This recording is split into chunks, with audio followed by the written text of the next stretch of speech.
अस्सलामुअलैकुम दोस्तों, मैं हूं असलम आलम और आप देख रहे हैं गल्फ़ एक्सपर्ट। दोस्तों, इससे पहले वाली वीडियो में मैंने डिटेल से बताया था कि घर से कतर तक जाने के लिए क्या क्या करना पड़ता है। अगर आपने वो वीडियो नहीं देखी है तो यहाँ पर क्लिक करके उस वीडियो को देख सकते हैं। आज की वीडियो भी कतर जाने वालों के लिए ही है। कतर में एयरपोर्ट पर आपसे एहतराज़ एप्लीकेशन के बारे में पूछा जाएगा, उसको एक्टिव किए बिना आप बाहर नहीं जा सकते। यहाँ पर मैं आप लोगों को एक नई जानकारी देने वाला हूँ, वो ये कि एक मोबाइल नंबर से आप 4 एहतराज़ एक्टिव कर सकते हैं।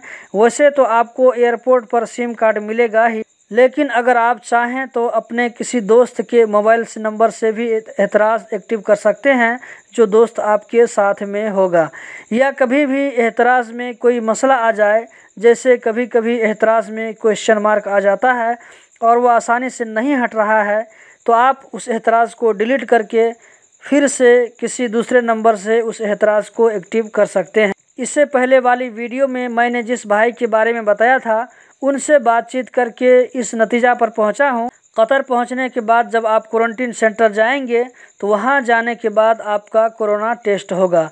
कोरोना टेस्ट अगर नेगेटिव निकला तो आपको क्वारंटीन सेंटर से निकलकर अपने रूम जाने की इजाज़त हो सकती है, लेकिन शर्त यह है कि आपके लिए सेपरेट रूम होना चाहिए, अटैच बाथरूम होना चाहिए, क्योंकि आपसे इन चीज़ों के बारे में पूछा जाएगा।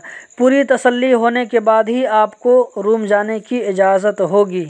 उसके बाद दोस्तों, जब आप जाने लगेंगे तो आप जितने दिन रुकेंगे उतना ही दिन का आपको पैसा लगेगा, और जो दिन आप क्वारंटीन सेंटर में नहीं गुजारेंगे तो उतने दिन का आपको पैसा वापस मिल जाएगा।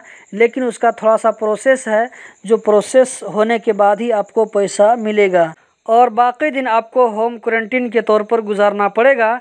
जाने के टाइम में आपको जो पेपर दिया जाएगा उसमें आपको लिखा मिलेगा कि आपको कितना दिन घर में रहना है।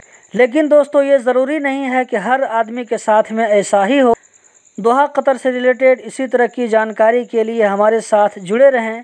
चैनल को सब्सक्राइब करें, वीडियो को लाइक करें। Thanks for watching.